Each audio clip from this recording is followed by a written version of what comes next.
ఆ దివ్య అనుభవాలు, ఆ ధ్యాన జ్ఞానాన్ని మనం తీసుకుందాం. ఆయనకి మనందరం కూడా కరతాళ ధ్వనులతో ఆత్మీయ స్వాగతం చెప్తాం.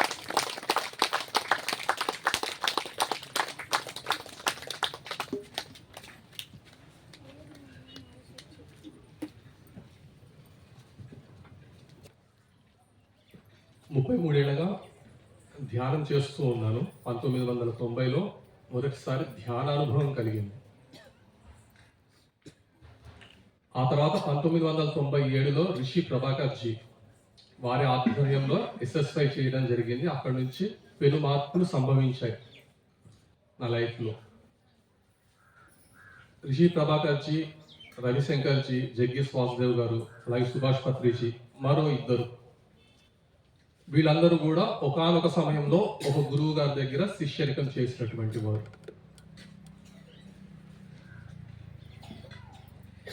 అయితే బహుశా చిన్న వయసులో ధ్యానం చేయడం వల్లనేమో చాలా త్వరగా ధ్యాన స్థితిలోకి వెళ్ళగలుగుతున్నాను.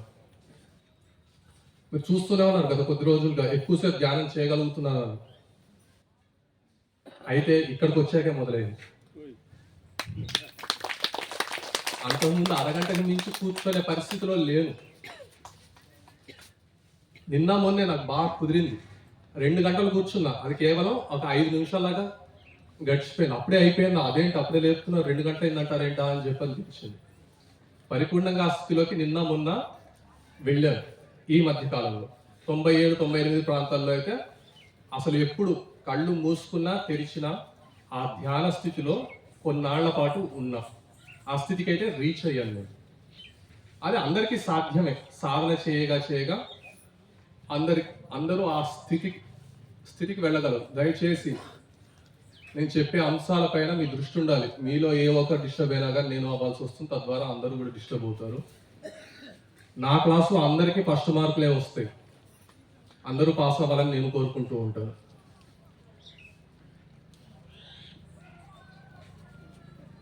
సో ధ్యానం రావడానికి ముందు టీనేజ్లో ఉన్నప్పుడు రోజుకి ఒక 5.5 కిలోమీటర్లు సైకిల్ తొక్కుతూ స్కూల్కి వెళ్ళి వచ్చేసరికి బాగా అలసిపోయాను. వెంటనే 5.5 కిలోమీటర్లు, వచ్చేసరికి 5.5 కిలోమీటర్లు. ఇంట్లో నన్ను దగ్గరికి రానిచ్చేవారు కాదు. చెమట దుర్వాసన వచ్చేది, విపరీతమైన దుర్వాసన. దగ్గరికి కూడా రానిచ్చేవారు కాదు. ముందు లోపలికి వెళ్ళిపో, బాత్రూంలోకి వెళ్ళిపోయి స్నానం చేసి బయటికి రా, ఆ తర్వాత నాతో మాట్లాడడం జరిగేది. ఎప్పుడైతే ఆహార నియమాలు ఇవన్నీ ప్రాణాయామం, ఆసనాలు వేస్తూ వచ్చానో అక్కడి నుంచి నాలో మార్పు వచ్చింది. నా చెమట నుంచి వాసన అనేది రావట్లేదు. అది గమనించాల, కొన్నాళ్ళకి కానీ నేను గ్రహించాల, అరే ఇదివరకు నేను దగ్గరికి రానిచ్చేవారు కాదు, అసలు ఇప్పుడు ఏమనట్లేరు అని చెప్పేసి కొన్నాళ్ళకి కానీ నేను గ్రహించలేకపోయా ఆ విషయాన్ని. అది పెద్ద ప్రతిబంధకంగా నాకు అనిపించాల. కాక ఊరికే ఇంట్లో అసహించుకుంటే కోపం వచ్చేది, వాళ్ళు అసహించుకుంటున్నారు అని చెప్పేసి. అయితే ఆ దుర్వాసన కారణం ఆలోచన తీరు. చాలా చిన్న వయసులోనే మతపరమైనటువంటి ఆలోచనలు చేస్తూ ఉండేవాడిని.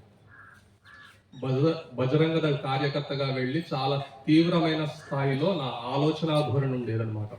పరాయి మతం కనపడితే నేను ఊరుకోలేని పరిస్థితికి వెళ్ళిపోయా. నా చేతిలో ఏదైనా ఆయుధం ఉంటే దాడి చేయడానికి కూడా రెడీ అయ్యే పరిస్థితిలో ఉన్నా. అటువంటి ఆలోచన చేసినప్పుడు నెగిటివ్ ఆలోచనలు ఎప్పుడైతే ఉంటాయో ఆ నెగిటివ్ ఎమోషన్స్ వలన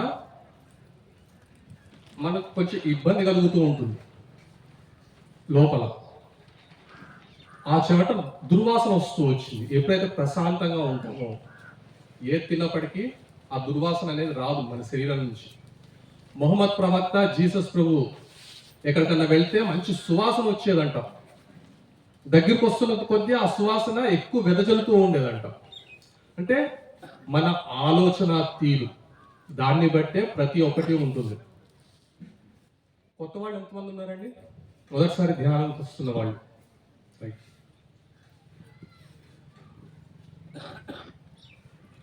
సో అదొక మార్పు. అయితే విపరీతమైన తలనొప్పి. ఎందుకు అంటే వీడు నా వాడు కాదు, వీడు పరాయి మతం వాడు, ఇక్కడ ఎందుకున్నాడు, కుదరదు, వీడు ఉండకూడదు అని చెప్పేసి దానివల్ల ఎటువంటి స్థాయిలోకి వెళ్ళిపోయానంటే గులకరాళ్ళు ఒక స్టీల్ పాత్రలో వేసి కొడుతూ ఉంటుంటే ఏ విధంగా అయితే వస్తుందో నా బుర్ర లోపల ఉన్న మెదడు నా స్కల్కి ఆ విధంగా అటు ఇటు తిరిగి స్పృహ తప్పి పడిపోయిన సందర్భం కూడా ఉంది. అంత కోపం వచ్చేసేది. అది కంటిన్యూ అయితే ఉండేవాడిని కాదేమో, అప్పుడే పోయేవాడినేమో. చాలా టీనేజ్లోనే 13 ఇయర్స్కి అనుకోకుండా కొన్నాళ్ళకి ఎస్ఎస్ఐ పరిచయం అవటం, రోజు ప్రాణాయామం ధ్యానం చేయటం, నా ఫుడ్ హ్యాబిట్స్ని మార్చుకోవటం. ఆ తలనొప్పి అనేది కూడా తలనొప్పి కోసం నేను వెళ్ళాల. మా నాన్నగారు జాయిన్ అవుదామని చెప్పి ఫీజు కట్టారు. ఫీజు కడితే మళ్ళీ వెనక్కి తిరిగి ఇచ్చేది లేదు. అక్కడ అన్ని పూజలు అవి చేసేసరికి ఏదో పూజలు చేస్తున్నారు, నాకు నచ్చదు అని చెప్పేసి నాన్నగారు అక్కడి నుంచి వచ్చేసారు. ఫీజు తిరిగి ఇవ్వరు కాబట్టి నన్ను నా పేరు రాయం చేసి నన్ను కూర్చోబెట్టారు క్లాస్లో. ఆ విధంగా నాకు పరిచయం ఏర్పడింది, ధ్యానానుభవం కలిగింది గురువు గారి ఆధ్వర్యంలో. అయితే ఆ తలనొప్పి కూడా అసలు ఎప్పుడు రాలా. మళ్ళా ఏంటా అనిపించింది, okay this is because of meditation. ఆ చేయగా బోల్డ్ అనే అనుభవాలు అయితే కలిగినాయి. రోజుకు ఒక భక్త వస్తూనే ఉన్నారు.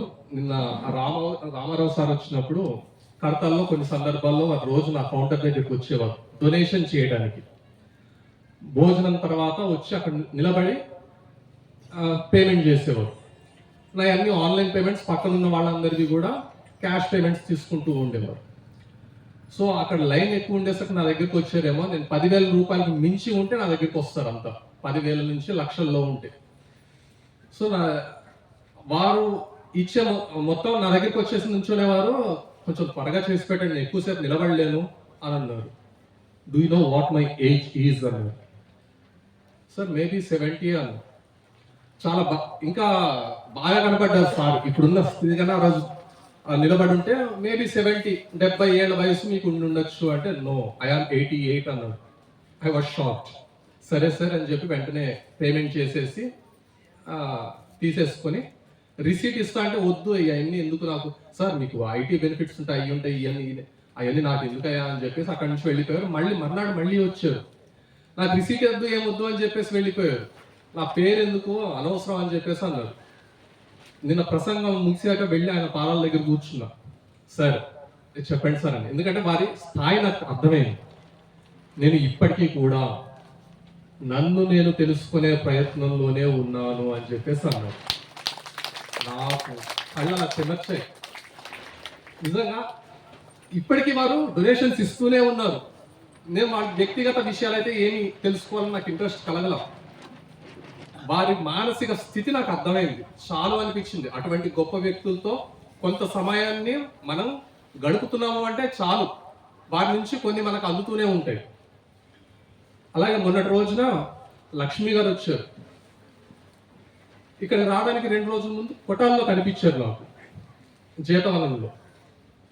ఇలా వస్తూ ఉంటుంటే లోపలికి వెళ్తూ ఉండగా నన్ను చూసి నమస్కారం అని చెప్పేసి ఇలా వంగి చెప్పారు.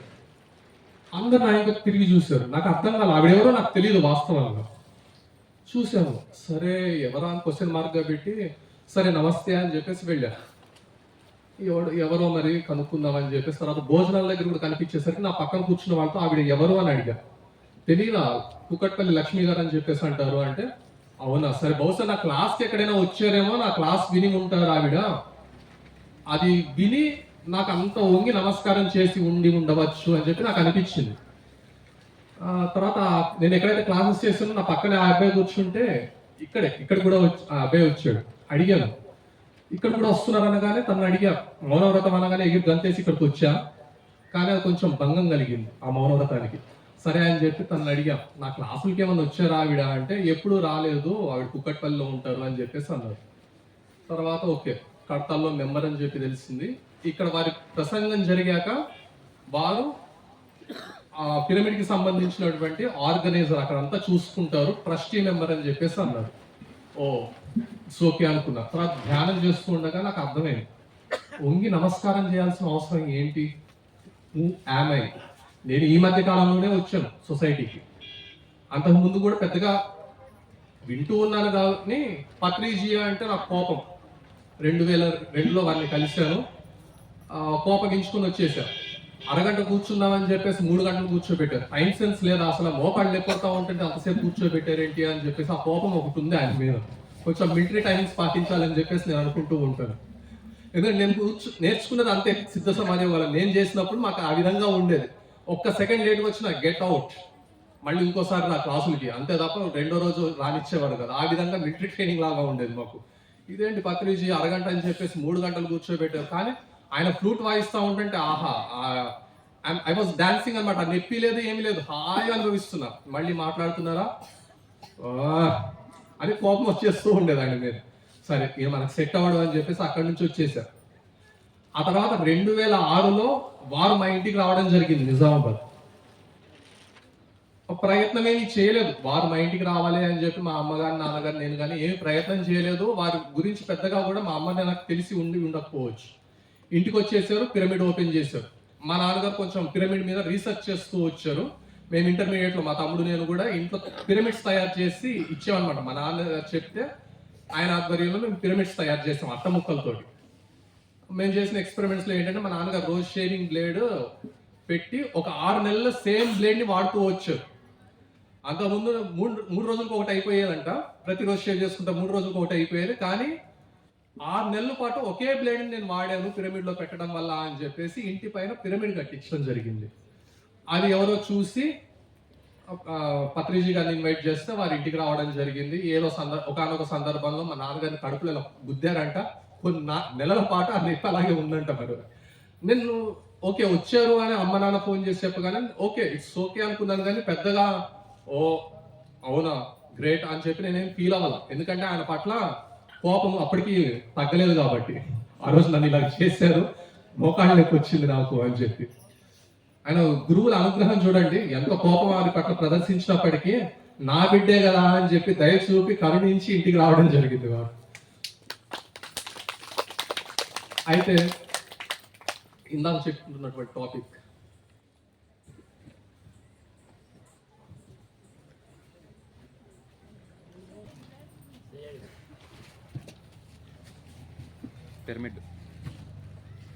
పిరమిడ్ ఓపెనింగ్ అయిపోయింది, కూర్చొని ధ్యానం చేస్తున్నాం, ఇట్స్ ఓకే. ఆ తర్వాత మళ్ళీ నేను ఈ మధ్య కాలంలో ధ్యానం చేయటం, దాని నుంచి బయటకు వచ్చేయటం పలుమార్లు జరుగుతూ వచ్చింది. ఏదో డిస్టర్బెన్స్, బయటకు వచ్చేయడం, మళ్ళీ చేయటం, వచ్చేయటం. అయితే కొంతకాలం క్రితం, ఫ్యూ ఇయర్స్ బ్యాక్, మన ఆలోచన ధోరణి చిన్నప్పటి నుంచి పెళ్లి మీద బోల్డని ఆశలు, పెళ్లి ఎందుకో తెలియదు, చిన్న వయసు నుంచే ఉండేది. పెళ్లి మీద బోల్డని ఆశలు ఉండేది. నా పెళ్లి ఎప్పుడు వీళ్ళ పెళ్ళ వాళ్ళ బంధువుల్లో వీళ్ళందరి పెళ్ళి అయ్యాక నా పెళ్లి నా వంతు వస్తుంది అని చెప్పి అనుకునేవాడిని. యుక్త వయసు వచ్చాక అమ్మాయి గురించి ఆలోచనలు. సో నాకు కాబోయే అమ్మాయికి ఇటువంటి క్వాలిటీస్ ఉండాలి అని చెప్పేసి ఆలోచనలు వచ్చినాయి. ఇక పెళ్లి సంబంధాలు వచ్చేటప్పటికి ఇంట్లో వాళ్ళు అడిగారు, నాకు సో అండ్ సో కావాలి అని చెప్పేసి అనుకున్నా. చిన్నప్పుడు కూడా ఎప్పుడు గుళ్ళకి వెళ్ళినా కానీ అక్కడ దేవుణ్ణి దీవించి వచ్చేసేవాడు.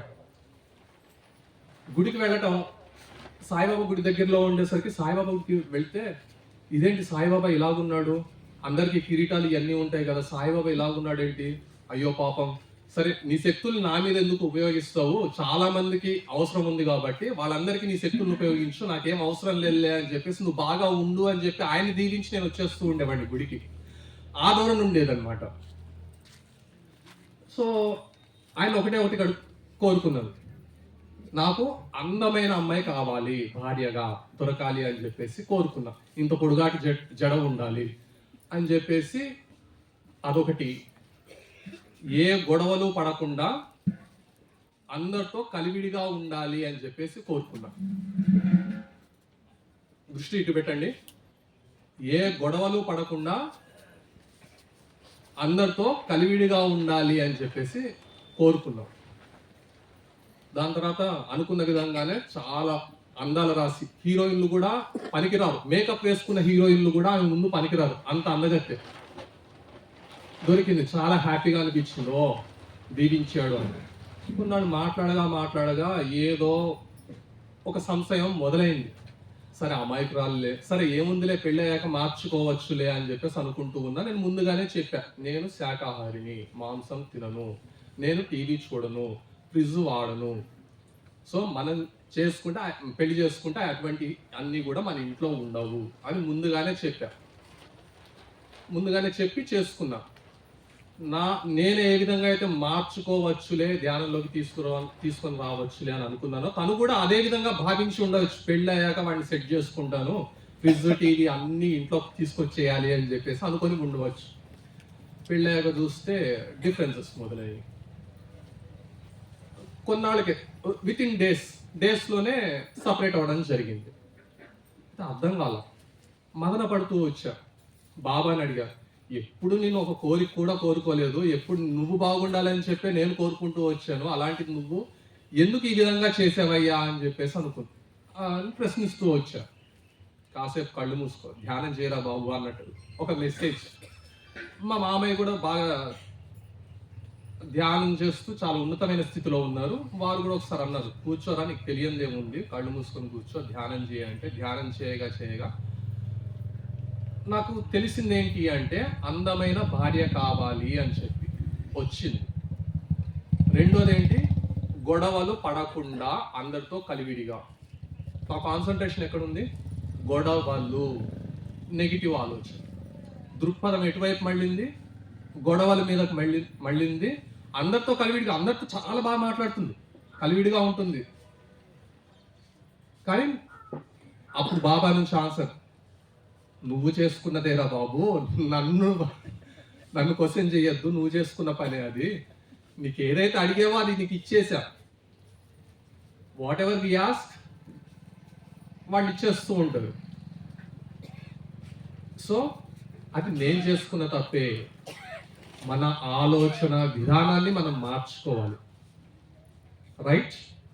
మనం ఏదైతే ఆలోచిస్తామో, దేని గురించి అయితే ఎక్కువగా తీవ్రంగా తపన పడుతూ ఉంటామో, లేదా ఆలోచిస్తామో, లేదా బాధపడుతూ ఉంటామో, ఆ బాధే కొన్ని అధిక రెట్లై మన జీవితంలోకి వస్తుంది. ఆనందంగా ఉంటే ఆనందమే వస్తుంది. సో మనసుని ఎప్పటికప్పుడు ప్రశాంతంగా ఉంచుకునే స్థితికి మనం వెళ్ళాలి, రైట్? ఇందాక లక్ష్మి గారు, నాకు అర్థం కాల, వారు ఎందుకు అలా వంగి నమస్కారం చేయాల్సిన అవసరం ఎందుకు వచ్చింది అనేది నాకు అర్థం కాల. అయితే కడతాల్లో మొన్న వెళ్ళగా ఆ మహేశ్వర పిరమిడ్ దగ్గరికి వెళ్ళాను. మన సతీష్ గారు, బ్రహ్మం గారు అల్లుడు సతీష్ గారి మొహం లాగా మంచి వర్చస్తో ఉన్నటువంటి వ్యక్తి అక్కడ ఉన్నారు, పెద్ద ఆయన. అక్కడ కూర్చొని అందరికీ క్లాస్ తీసుకుంటూ ఉన్నారు. నేను అలా ఆయన చూస్తూ ఉండిపోయి, ఎంత పద్ధతిగా, ఎంత శ్రద్ధగా ఆయన చెప్పే మాటల్ని వింటున్నారు అని చెప్పి నాకు అనిపించింది. మామూలు వ్యక్తి కాదు, ఈయనలో సంథింగ్ ఏదో ఉంది, వారి దగ్గరికి వెళ్దాము అనిపించింది. ఆయన చూస్తూనే దగ్గరికి వెళ్తూ ఉండగా ఒక్కొక్కరికి పిరమిడ్స్, చేతిలో పిరమిడ్స్ ఉన్నాయి, చిన్న చిన్న సైజులో, ఒక 10 పిరమిడ్స్ సైజులో ఉన్నాయి ప్లాస్టిక్కి. అవి పంచుతూ వస్తూ ఉంటుంటే నేను కూడా అలాగే వెళ్ళిపోయా తీసుకుందామని చెప్పేసి. నేను ఇలా చెయ్యి ముందుకు చాచాను. వెంటనే నా చేతిలో ఇలా పిరమిడ్ పెట్టి ఇలా చూసి మళ్ళీ వెనక్కి లాక్కున్నాను. నాకు అర్థం కాల. తీరా స్పృహ వచ్చింది. ఆ తర్వాత చూస్తే చుట్టూత ఆడవాళ్ళు ఉన్నారు, సేవదళ వాళ్ళు ఉన్నారు, మధ్యలో నేను ఉన్నాను. ఆయన అలాగే చూస్తూ ఉండిపోయారు. ఏంటి అన్నట్టుగా చూస్తే, ఇది సేవాదళ వాళ్ళకి మాత్రమే, ఇక్కడ పనిచేసేటువంటి వాళ్ళకి, మీకు కాదు అని అన్నారు. అవునా సార్, అయితే పర్వాలేదు సార్, ఇట్స్ ఓకే అని చెప్పేసి వెళ్ళిపోతూ ఉన్నా. అక్కడి నుంచి లైన్ నెమ్మదిగా వదులుతాను, నెమ్మదిగా ముందు వెళ్తున్నా.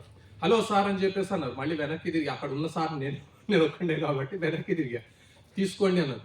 వద్దు సార్, అందరికీ సరిపోతే ఇట్స్ ఓకే, సరిపోకపోతే మళ్ళీ ఇబ్బంది పడాల్సి ఉంటుంది కదా, ఎవరికైనా రాకపోతే మళ్ళీ ఇబ్బంది పడాల్సి ఉంటుంది, వద్దు, పని చేయండి అంటే, పర్వాలేదు, we can manage, take this అని చెప్పేసి ఇచ్చేసారు వాళ్ళు. అక్కడి నుంచి వచ్చేసారు. బహుశా లక్ష్మి గారు అక్కడ ఉండవచ్చు ఆ టైంలో. నేను ధ్యానం చేస్తున్నప్పుడు నాకు అనిపించింది, చూసి అంత వినయంగా, ఆ స్థితిలో ఉన్నప్పటికీ అంత వినయంగా నన్ను చూసి నమస్కారం చేస్తారు.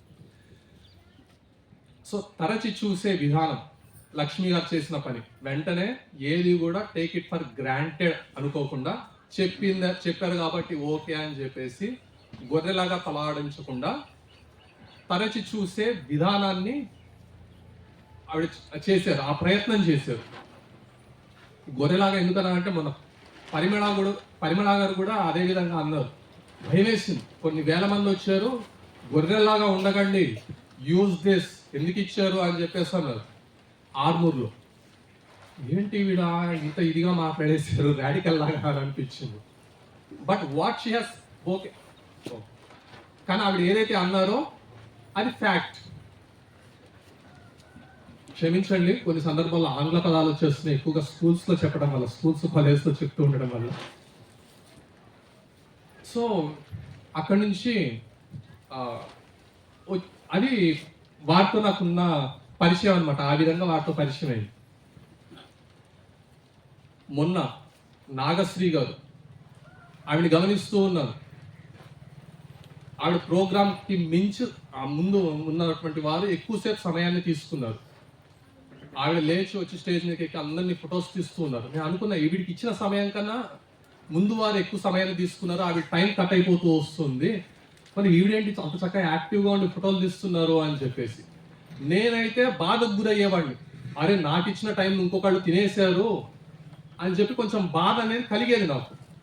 వాళ్ళని అలా చూస్తూ ఉన్నాను. అందరు భోజనానికి వెళ్ళారు, నేను వెళ్ళి భోజనం చేసేసి వచ్చాను. వాళ్ళు ఎక్కువ ముందున్న వ్యక్తి ఎక్కువ టైం తీసుకుంటున్నారు కదా అని చెప్పేసి, ఆయనకి ఇచ్చిన టైం అయిపోయిందని చెప్పేసి నేను వెళ్ళి ఒక చెవి ఇక్కడే పెట్టాను, వింటూ ఉన్నాను. భోజనం చేసేసి వచ్చి ఇక్కడ కూర్చున్నా.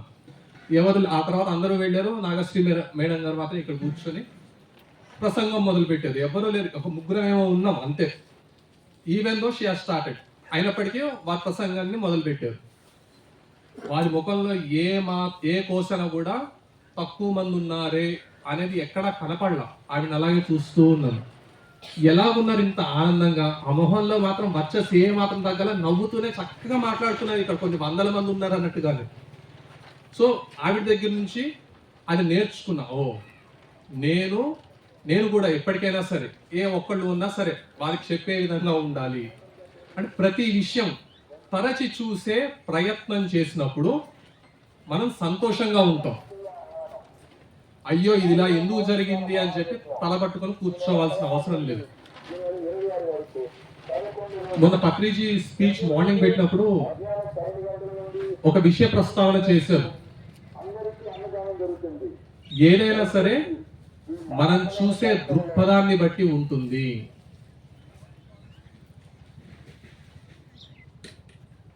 మరి ఆ మాట అన్నప్పుడు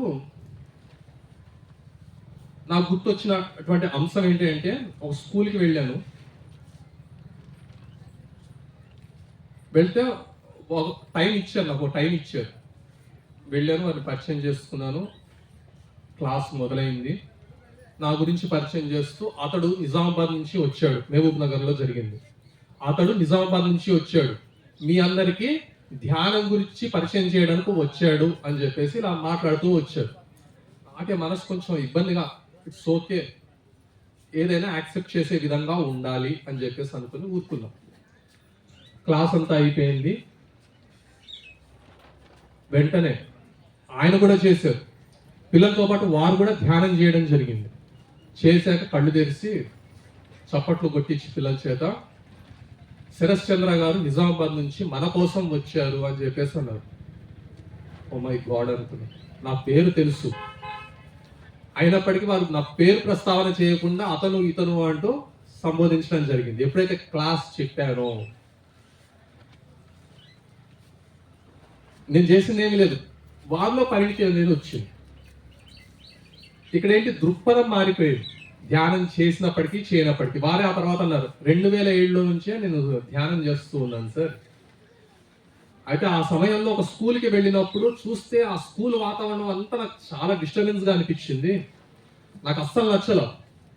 సరే ధ్యానంలోకి వచ్చాను కదా, ధ్యానం చేసి చూద్దాము అని చెప్పేసి ఒక 5 నిమిషాలు కళ్ళు మూసుకొని అక్కడ కూర్చొని మళ్ళీ కళ్ళు తెరిచి చూస్తే నాకు చాలా బాగా అనిపించింది.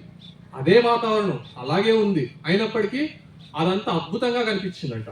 సో ఇక్కడ ఏంటి అంటే, మనం చూసే దృష్టికోణాన్ని బట్టే ఉంటుంది. అది మనం సమస్యగా ఫీల్ అయితే సమస్యగా ఉంటుంది, లేదు అనుకున్నప్పుడు సమస్యగా కనిపించదు. ఇదే విధంగా మన కడతాల్లో అనుకోకుండా కిచెన్లోకి వెళ్ళా, ఏదో అవసరమై, తాళం చెవి అవసరమై, ఒక హ్యాండిక్యాప్ ఉన్నారు, చిన్న గేట్ ఒకటి ఉంది దగ్గరగా, ఆయన అంత దూరం నడవలేరు కాబట్టి ఆ చిన్న గేట్ ఓపెన్ చేస్తే బయటకు వెళ్ళిపోవాలని చెప్పి గేట్ తాళం చెవి కోసం కూర్చుంటే, నేను వెళ్ళి వెంటనే తాళం చెవి కోసం కిచెన్లోకి వెళ్ళాను. ఎవరిని రానివ్వరు సహజంగా. ఇమీడియట్గా వెళ్తే అక్కడ లేవు అని చెప్పేసి అలా తిరిగి వస్తూ ఉండగా అక్కడ హెడ్ ఎవరైతే ఉన్నారో అరుస్తూ ఉన్నారు.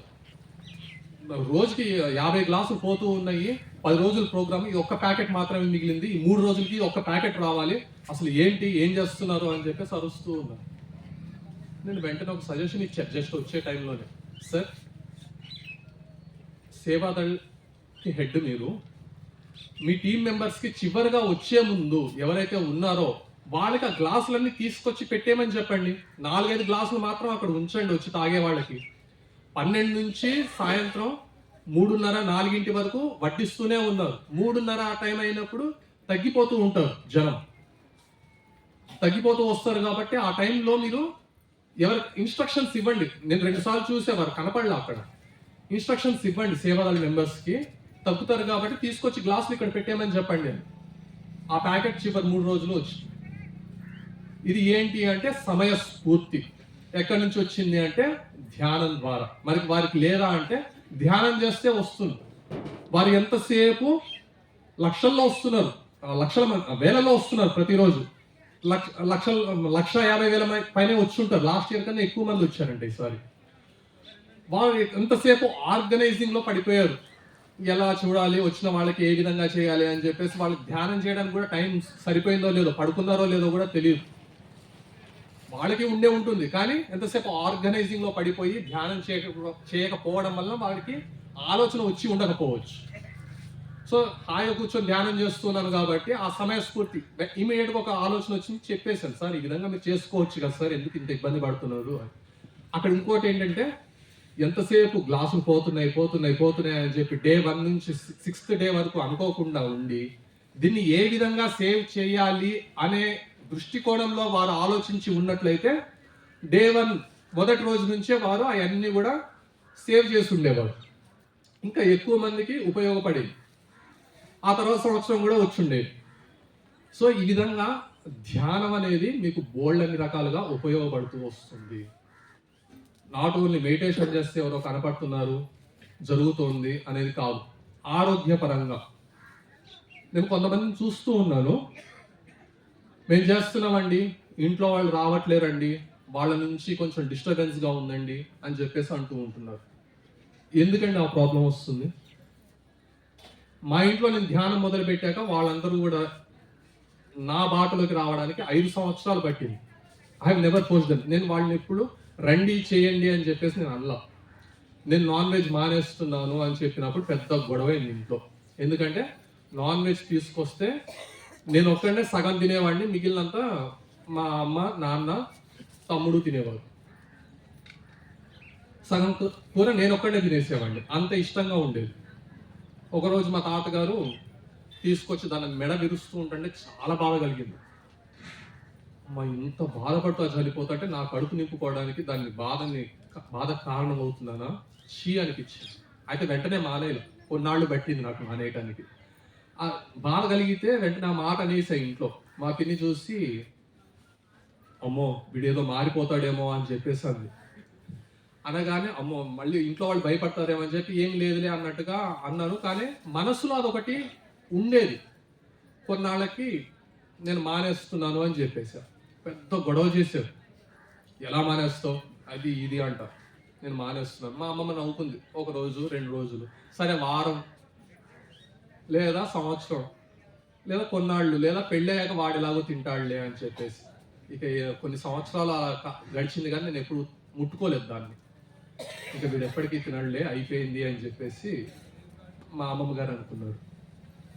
అయితే నేను మానేశాక 5 సంవత్సరాలకు కానీ మా ఇంట్లో వాళ్ళు మానేయటం జరిగింది. కానీ మా తమ్ముడు మొదలు పెట్టాడు. చిన్నప్పుడు సరిగ్గా తినేవాడు కాదు, ఆ తర్వాత నుంచి వాడు మొదలు పెట్టాడు, మేమంతా మానేసాం. సో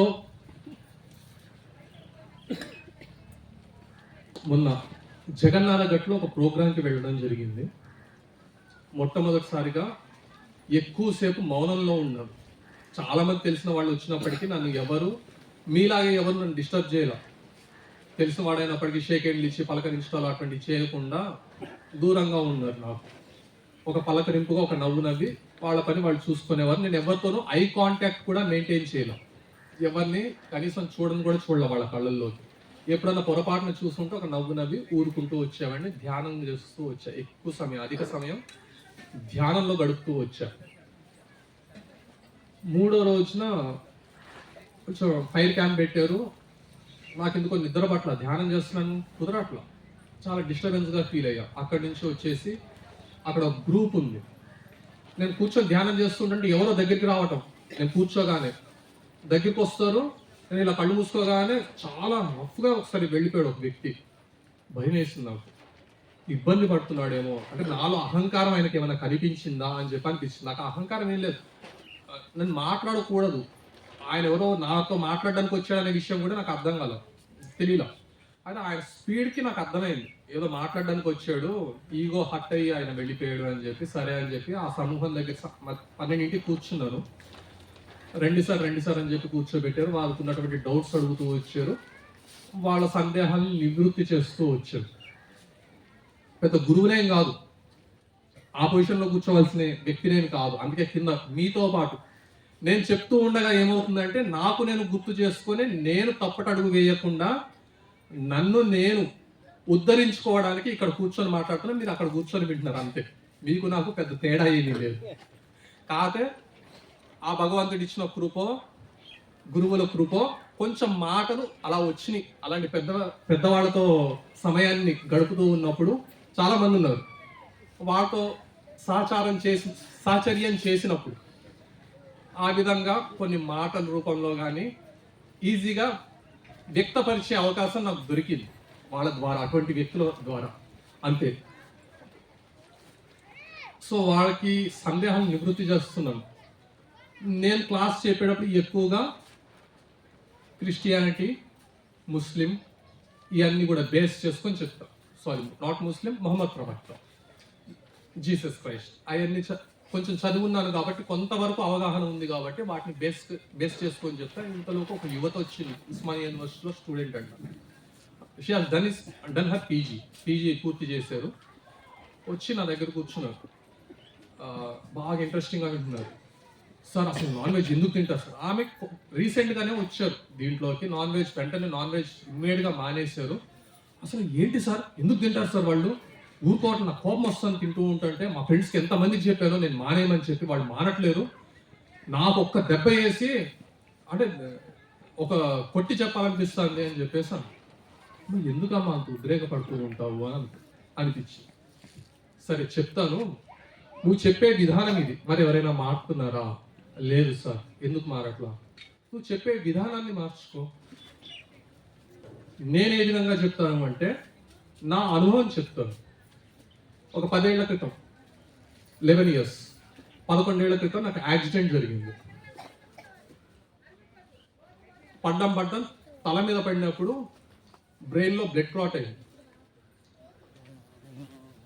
వ్యాపార ధోరణి కల డాక్టర్లు కాబట్టి వెంటనే ట్రీట్మెంట్ చేయాల ఒకనొక హాస్పిటల్లో, అక్కడ ఉన్న కుకట్పల్లి దిల్సుఖ్ నగర్ దగ్గరలో ఉన్నటువంటి హాస్పిటల్స్, ఎల్బీ నగర్ చౌరస్తా.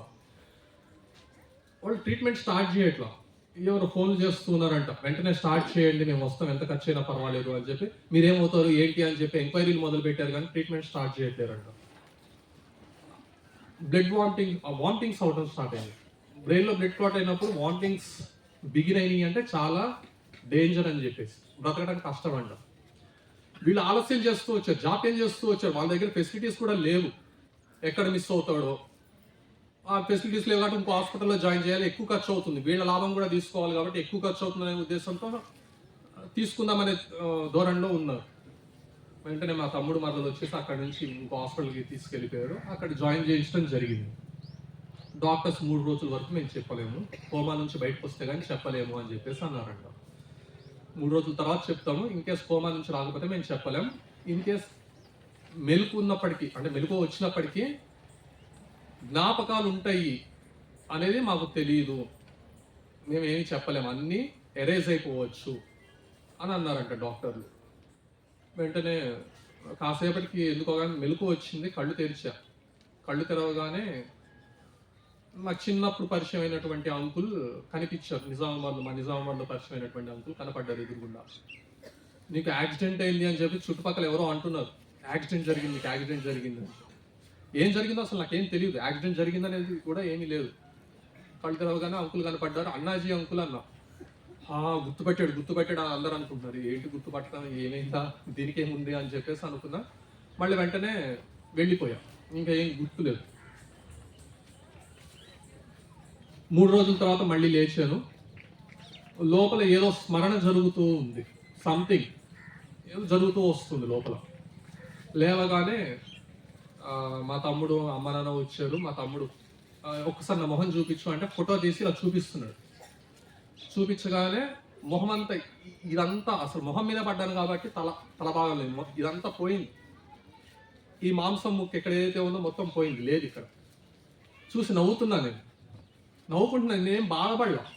ఇట్స్ ఓకే అన్న స్థితిలో ఉన్నాను కాబట్టి ధ్యానం నన్ను రక్షించింది. అక్కడ వెంటనే నర్సు వచ్చేసి, అక్కడ హెడ్ నర్స్ వచ్చి తీయకూడదు అని చెప్పి భయపడతా ఉన్నాడు. ఇట్స్ ఓకే అని చెప్పేసి అన్న నవ్వుతూ. అక్కడి నుంచి వెళ్ళిపోయారు. గాయాలన్నీ తలకైనప్పటికీ నడిచే పరిస్థితులు లేను, లేచి కూర్చునే పరిస్థితిలో కూడా లేదు. అంత బలహీన పడిపోయాను. నాకు అర్థం కాదా, ఏంటి దెబ్బ తగిలిన తలకైతే నా అన్ని బాడీ పార్ట్స్ ఏమి పని చేయకుండా అయిపోయినాయి ఏంటా అనేది అనిపించింది. తర్వాత డాక్టర్స్ ఇంటికి పంపించేశారు. ఒక వారం రోజులు మళ్ళీ నార్మల్ వార్డులో నుంచి ఇంటికి పంపించడం జరిగింది. నేను మళ్ళీ తిరిగి మామూలు వ్యక్తి అవ్వడానికి కనీసం 9 నెలలు పడుతుంది. 6 నెలల వరకు మేము ఇచ్చినటువంటి ట్రీట్మెంట్ తీసుకుంటూ ఉండాలి, తగ్గకపోతే ఇంకా ఇస్తూనే ఉంటాం. 9 మంత్స్ అయితే గ్యారంటీ, కానీ మొదటి 6 మంత్స్ ఎప్పుడు కూడా మనిషి పక్కనే ఉండాలి అని చెప్పేసి అన్నాడు. అవునా, ఇదేంటి, నా వ్యాపారం అంతా క్లోజ్ చేయించేశారు, ఇంటికి తీసుకెళ్ళిపోయారు. ఇంటి దగ్గర గడుపుతూ ఉన్నాను. ఏదైనా సమస్థితిలో ఉండాలి కాబట్టి నేను దానికి ఏం బాధపడలా. ఏవో మెడిసిన్స్ ఇచ్చారు, టాబ్లెట్స్ ఇచ్చారు, ఇవి వాడాలి అని చెప్పి టాబ్లెట్స్ వాడడం 97 నుంచి పూర్తిగా మానేశాను. దాంట్లో కెమికల్స్ ఉంటాయి అని చెప్పి తెలిసి మానేయడం జరిగింది అనమాట. ఎంత జ్వరం అటువంటి ఎప్పుడన్నా వస్తే, రాలేదు, చాలా రేర్గా ఎప్పుడన్నా వస్తే అలా ఉంటాను, గమనిస్తూ ఉంటాను అంతే. ప్రాణాయామం అటువంటివి చేస్తాను, వెంటనే తగ్గిపోతుంది. కషాయం అటువంటివి తీసుకుంటే వెంటనే తగ్గిపోతుంది.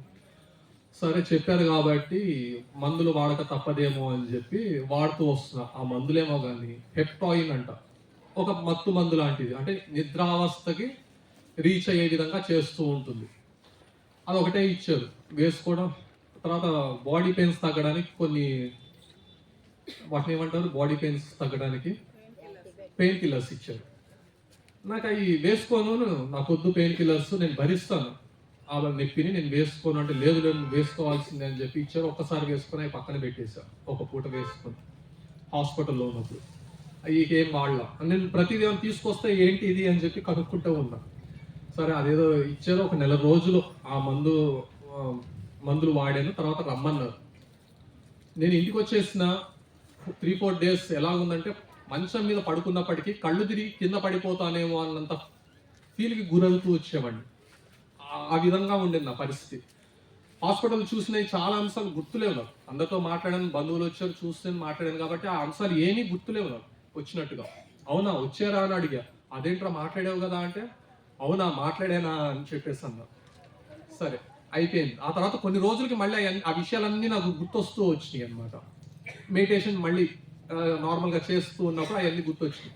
డాక్టర్ దగ్గరికి వెళ్ళాను 1 మంత్ తర్వాత. వెళ్ళాక, సార్ నేను మళ్ళీ లేచి నడవగలగడానికి, నార్మల్గా నడవగలగడానికి కనీసం 6 నెలలు పడుతుందన్నారు. మరి నేను ఒక 1 నెల రోజుల్లో తిరగలుగుతున్నాను సార్ అంటే, అవునా, నీ ఫుడ్ హ్యాబిట్స్ ఏంటి అన్నారు. నాన్ వెజ్ ఏమైనా తింటామంటే, లేదు సార్ అని చెప్పేసి అన్నా. మందు, గుట్కా, సిగరెట్లు లేదు సార్ అన్న. మెడిటేషన్ కూడా చేస్తాను. మరి ఇంకేం, అందుకే చేయగలుగుతున్నాం, అందుకే నడవగలుగుతున్నాం. దిస్ ఎగ్జాంపుల్ ఈజ్ ఎనఫ్ కదా. నువ్వు మానేయి ఎందుకు అని చెప్పి వాళ్ళతో గట్టిగా మాట్లాడడం కన్నా, నా జీవితంలో నేను ఫేస్ చేసిన సిచ్యువేషన్ ఇది అని చెప్పి వారికి చెప్పినప్పుడు, అవునా, ఒక సానుకూలత, వ్యతిరేకత భావన కన్నా నువ్వు మానేయద్దు, ఎందుకు మానేయ్ అని చెప్పి గట్టిగా చెప్పినప్పటికీ, వ్యతిరేక ధోరణి నుంచి మన అనుభవం ఏదైతే ఉందో అది చెప్పినప్పుడు ఒక సానుకూల ప్రభావం కలుగుతుంది. టైం పట్టచ్చు, వాళ్ళు మానేయడానికి టైం పట్టచ్చు. నేను మెడిటేషన్ చేస్తున్నానని చెప్పి నా క్లాస్మేట్స్ అంతా నన్ను దూరంగా పెట్టేశారు 10th క్లాస్లో ఉన్నప్పుడు. వీడేదో అడవిలో ఉండాల్సిన జంతువు మన మధ్య ఉన్నాడు అని చెప్పేసి నన్ను దూరంగా పెట్టారు. నేనేం ఫీల్ అవ్వాలి, నాకు ఇంకా హాయిగా అనిపించింది. కానీ ఇద్దరు ముగ్గురు మాత్రం నాతో మాట్లాడడానికి ఇష్టపడేవారు బాగా. వాళ్ళతో కూడా మాట్లాడడం మానేసి, ఎందుకంటే వీళ్ళు మాట్లాడితే మళ్ళీ వీళ్ళని దూరం చేస్తారేమో వాళ్ళు అని చెప్పేసి వీళ్ళతో కూడా నేనే మాట్లాడుకోవడం తగ్గించి నాలో నేను రమిస్తూ ఉన్నా. లైక్ శివుడిలాగా చూస్తూ ఉంటాం, ఎంతసేపు ధ్యానం చేస్తూనే ఉంటారు. పసిపిల్లల్ని గమనిస్తూ ఉంటాం, నిద్రపోతూ ఆ నిద్రావస్థలో ఉన్నప్పుడు నవ్వుకుంటూ ఉంటారు. ఆ తన్మయత్వం ఎప్పుడు నాలో ఉండేది. ఆనందం ఫర్ నో రీజన్, కారణం లేకుండా ఆనందంగా ఉండే స్థితికి నేను రీచ్ అయ్యాను ధ్యానం చేయగా. ఆ స్థాయికి అందరూ వెళ్ళాలి. అక్కడి నుంచి నేను ఎవరు ఏంటి అనేది మనం తెలుసుకోగలం. అక్కడి నుంచి కొన్ని స్పిరిచువల్ పవర్స్ కూడా వస్తుంటాయి.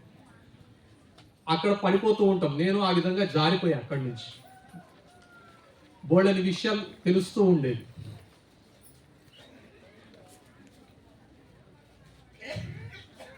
సో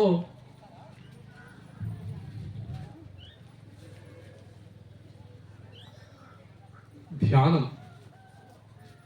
అయితే వాళ్ళు ఈ మధ్య 20 సంవత్సరాల తర్వాత మళ్ళీ ఈ మధ్య కలవడం జరిగింది. లాక్డౌన్కి సంవత్సరం ముందు కలిసినప్పుడు మేము మధ్యలో 2 సార్లు కలిసి నువ్వే మిస్ అయ్యావు అని చెప్పేసి యూఎస్లో ఉన్నటువంటి నా ఫ్రెండ్ ఒకటి నా నెంబర్ మొత్తాన్ని కనుక్కొని వాళ్ళ నాన్నగారి ద్వారా మా నాన్నగారికి కాల్ చేయించి, మా నాన్నగారు నాకు కాల్ చేస్తే ఏ నెంబర్ ఇమ్మంటావు అని చెప్పి నన్ను, నెంబర్ ఇమ్మంటావా అసలు అన్నాడు. ఇవ్వండి అన్న. ఏ నెంబర్ ఇమ్మంటావు అంటే నెంబర్ చెప్పా. ఆ నెంబర్ నుంచి మెసేజ్ వచ్చింది. క్లాస్లో ఉన్న టాపర్ నాకు మెసేజ్ చేస్తూ వచ్చింది. తను గుర్తుపట్టేశా. ఫోన్ చేసింది, గుర్తుపట్టావా నన్ను అంది. నేను ఆశ్చర్యపోయి, ఎప్పుడు ఎవరితో మాట్లాడి సైలెంట్గా అలా కూర్చొని ఉండేది, ఇంత బాగా మాట్లాడుతుంది ఏంటా అని చెప్పి. గుర్తున్నావు చైతన్య, చెప్పు ఏంటో అని చెప్పేసి అంటే, ఎలా గుర్తుపట్టావు? గుర్తుపట్టావు అనుకున్నాను అంటే, గుర్తున్నావు అని చెప్పేసి అన్నా. మొత్తాన్ని పిలిచారు, అందరం కూర్చున్నాము. బాగా మాట్లాడారు అందరూ. అప్పుడు కొంచెం రాడికల్ భావాలు ఉన్నాయి కాబట్టి, మతపరమైన పిచ్చి ఉండేది కాబట్టి, వేరే మతస్థుల ఎవరైతే ఉన్నారో వాళ్ళతో నేను ఎప్పుడు మాట్లాడలా. క్లాస్ చిన్నప్పటి నుంచి కలిసి చదివినప్పటికీ వాళ్ళతో నేను ఎప్పుడు మాట్లాడలా. వాళ్ళ పిల్లలు నా దగ్గరికే వచ్చి కూర్చున్నారు ఎంతసేపు. వాళ్ళని ఎత్తుకొని తిరిగా నేను అక్కడ. అది జరిగింది. ఆశ్చర్యంగా వాడు ఎంతసేపు నా దగ్గరే ఉన్నాడు. ఆ బుడ్డోడు ఒకడైతే ఎత్తుకొని ఆడిస్తూ బాగా ఎంజాయ్ చేస్తూ వచ్చా. తనతో అన్న, బ్లెస్సి మనం ఎప్పుడు కూడా అసలు స్కూల్లో ఎప్పుడు మాట్లాడుకోలేదు కదా అని చెప్పి. అవును అంది. వాళ్ళ అబ్బాయి మాత్రం నాతో గడుపుతూ వచ్చా ఆ రోజంతా. సో అదొక గొప్ప అనుభవం. మానసిక ధోరణి అనేది మారడం వల్ల జరిగిన అనుభవం. మోస్ట్ ఆఫ్ ద టైం పిల్లలందరూ కూడా నన్ను ఇష్టపడుతూ ఉంటారు, వచ్చేస్తూ ఉంటారు ఆటలాడుకోవడానికి. నేను ఎక్కువగా హైదరాబాద్లో గేటెడ్ కమ్యూనిటీస్లో ఈ విధంగా క్లాసెస్ తీసుకుంటున్న నేపథ్యంలో ఒకనొక గేటెడ్ కమ్యూనిటీకి వెళ్ళాను. చాలా గొప్పగా ఉంది. ఏసీతో కూడుకున్నటువంటి కమ్యూనిటీ హాల్. ఒక 200 మంది పడతారు. ఒక చిన్న సైజు ఫంక్షన్ హాల్ లాగా అక్కడ ఉంది. వెళ్ళేసరికి అందరు కుర్చీలో కూర్చున్నారు. ధ్యానం జరగగానే ఇమ్మీడియట్గా కుర్చీలు తీసేసి అందరూ కింద కూర్చోండి అని చెప్పి అంటం జరిగింది. పెద్ద పెద్ద ఆఫీసర్స్ ఉన్నటువంటి ప్లేస్ అది. కింద కూర్చోలేని పరిస్థితి ఉన్న వాళ్ళు మాత్రమే కుర్చీ వేసుకొని కూర్చోండి, మిగిలిన వాళ్ళందరూ కూడా కింద కూర్చోండి అని చెప్పేసి అన్నారు. అందరూ కింద కూర్చున్నారు. ధ్యానం మళ్ళీ చేయించాను. ఒక 10 నిమిషాల పాటు చేశారు. నా అనుభవాలు పంచుకుంటూ వచ్చాను. అయిపోయింది. తర్వాత ఒక బాబు అంత వచ్చింది. ఒక బుడ్డోడు వచ్చాడు. వాడితో పాటు ఒక 10 మంది పిల్లల్ని తీసుకొచ్చారు. ధ్యానం అవగానే అందరూ పారిపోయారు. వాడు ఒక్కడు అలా కూర్చున్నాడు. 6th or 7th క్లాస్ చదువుతున్నాడు. వాళ్ళందరూ చెప్తున్నారు, రోజు మాతో వచ్చి కూర్చుంటాడండి, వాళ్ళ పేరెంట్స్ మాత్రం రాడు, ఈ అబ్బాయి మాత్రం రోజు మాతో వచ్చి ధ్యానం చేస్తూ ఉంటాడు అన్నాడు. డౌట్ సెషన్ వచ్చింది. వాళ్ళు డౌట్స్ అడుగుతూ వచ్చారు. ఆ అబ్బాయి లేచి అడిగినటువంటి ప్రశ్న, సార్ ధ్యానం చేస్తూ ఉంటుంటే నాకు హార్ట్ చక్ర గ్రీన్ కలర్ లో కనిపిస్తుంది, అంటే హార్ట్ చక్ర కదా అన్నాడు. నాకు భయం వేసింది. గొప్పగా అనిపించలా, భయం వేసింది. అందరిని కోపంగా చూసా. కోపంగా అంటే అందరు ఇంకా చూసి చెప్పాను, మీరు ఇటువంటి చర్చలు చేయడం వల్ల పిల్లల ముందు ఎంత ఇబ్బంది పెడుతున్నారో తెలుసా? వాడికి ధ్యానానుభవం అనేది జరుగుతుందా ఎప్పటికైనా అని చెప్పేసి అడిగారు. ఎందుకు అంటే మనం ధ్యానానుభవాల్ని పంచుకోవాలి తప్ప ధ్యానానుభూతులని పంచుకోకూడదు. వాడు ధ్యానంలో కూర్చున్న ప్రతిసారి నాకు గ్రీన్ కలర్, ఆ తర్వాత నెక్స్ట్ కలర్ అనాహత, ఆ తర్వాత సహస్రాలకు వెళ్ళాలి అని అవి ఆలోచిస్తూ ఉంటాడు తప్ప వాడికి ధ్యానం అనేది జీవిత కాలంలో ఎప్పుడైనా జరుగుతుందా? జరగదు. ఆలోచన పరంపరే కొనసాగుతూ ఉంటుంది. వాళ్ళకి ఆ కలర్లు కనిపించినాయి అంటే, ఈ కలర్లు కనిపించినాయి అంటే, నాకు ఎప్పుడు కనిపిస్తే, నాకు సూపర్ న్యాచురల్ పవర్స్ ఎప్పుడు వస్తాయి, ఏ విధంగా వస్తాయి అని చెప్పి ఆలోచిస్తూ కూర్చుంటాడు తప్ప, ఇది మీరు చేసిన పొరపాటు. దయచేసి పిల్లల ముందు ఇటువంటి ఎప్పుడు కూడా పంచుకోవద్దు. అదే విధంగా కొత్త వాళ్ళ ముందు కూడా పంచుకోకూడదు. ఇందాక చెప్తూ మధ్యలో ఆగాం, నేను వచ్చేసాను, మా ఇంట్లో వాళ్ళు రావట్లేరు అని చెప్పి. వచ్చాను కాబట్టి ఇంట్లో వాళ్ళు రాకపోవడానికి కొన్ని కారణాలు కూడా ఉన్నాయి. కొంతమందిని చూసినప్పుడు నాకు అర్థమైంది ఏంటి అంటే, నాకు దేవుడు కనిపించాడు, వాళ్ళు కనిపించారు, వీళ్ళు కనిపించారు. అది మీ ఊహ. ఖండిస్తున్నాను అని అనుకోవద్దు. మరి పత్రిజీ ఎందుకు ఖండించలేదు అంటే, ఎంకరేజ్ చేయడానికి. మనం ఇంకా కొత్త వాళ్ళమేమీ కాదు. ఆలోచన రహిత స్థితిలోకి వెళ్ళడానికి ధ్యానం అనేది. ఆ ఆలోచన రహిత స్థితికి వెళ్ళినప్పుడు మనకు కొన్ని సూపర్ న్యాచురల్ పవర్స్ అనేవి వస్తాయి.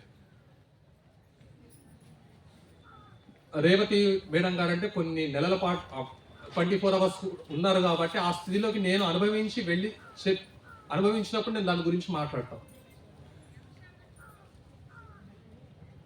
అదే ఈ ఆస్ట్రల్ ట్రావెలింగ్ గురించి నాకు ఎప్పుడు సదభిప్రాయం అయితే లేదు.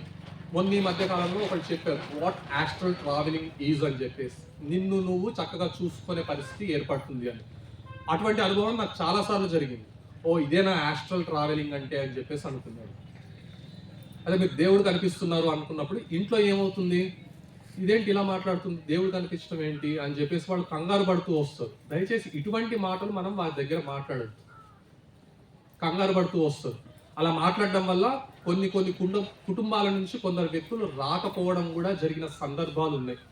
ఏదో జరిగింది, ఈ విధంగా మాట్లాడుతుంది ఏంటి అని చెప్పేసి.